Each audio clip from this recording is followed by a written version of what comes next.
Say that is where he was. They saw he put his hands like this. And there was confusion. And they took him to the hospital. 1 with God is more than majority. 30 years journey with Jesus.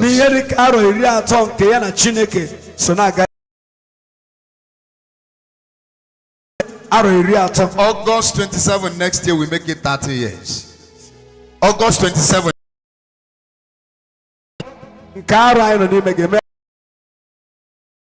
Jesus. Nobody preached to me. Jesus came to me. He told me, I am he who was dead, I am alive forever. Jesus came to restore the presence of God. The third P, Jesus came to restore the power of God. I was in Abugo. What date was that, Pastor? 29th, right? 29th. 29 December. And a girl that was blind, completely blind in her 2 eyes. We were talking like this and it seemed as though we were joking. The power of God hit the ground and her 2 eyes opened. She saw for the first time in years. And the child that was dumb, that couldn't speak, the child began to speak expressly. There was no laying of hand. We had over 70 to 100 testimonies. When the power of God comes, what the power of God locates is affliction. And tonight, I will call on that power tonight. I want to beg you in the name of the Lord. If there is anybody that cannot see in this land, or anybody that cannot walk in this land, or anybody that is deaf, don't bring the person tomorrow. You still have the time to go and bring the person. When we shout Jesus 7 times, the power of God will fall and sicknesses will run.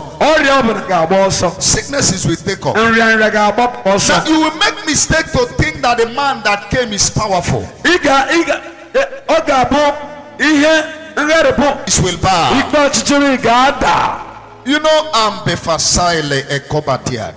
are territorial entities the Lord asked me to address. What God will do in this land is more invisible than visible. I came to arrest territorial spirit. I came to arrest territorial spirit. And I came to raise the altar of light in this life.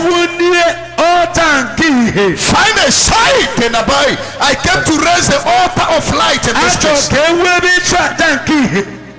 So that there can be prosperity. So that there can be honor. So there can be glory. So there can be manifestation of God's presence and power.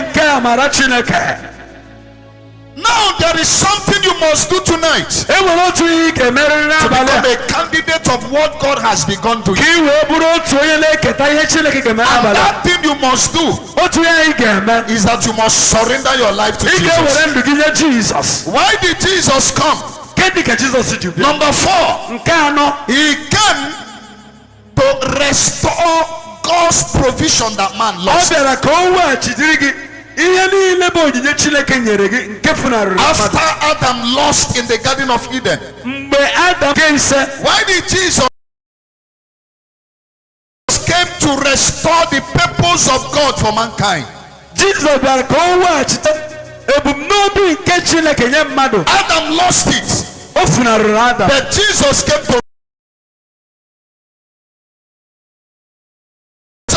to restore the promises of God for mankind.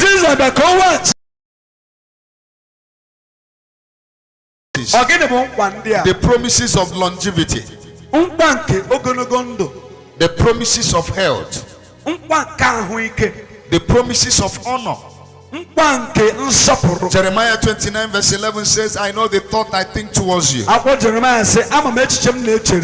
the thought of good and not of evil, to give you an expected end. So Jesus came to restore what man had lost. In the book of Isaiah, chapter 1 verse 19. I know the verse actually, but I have to read it so that some people will not say he didn't read the Bible. Oh. He didn't read the Bible. Oh. The Bible says if you are willing and obedient, you shall eat the fruit of the land. You shall eat the fruit of the land. Now is the time. What do I need to do to appropriate the covenant of what Jesus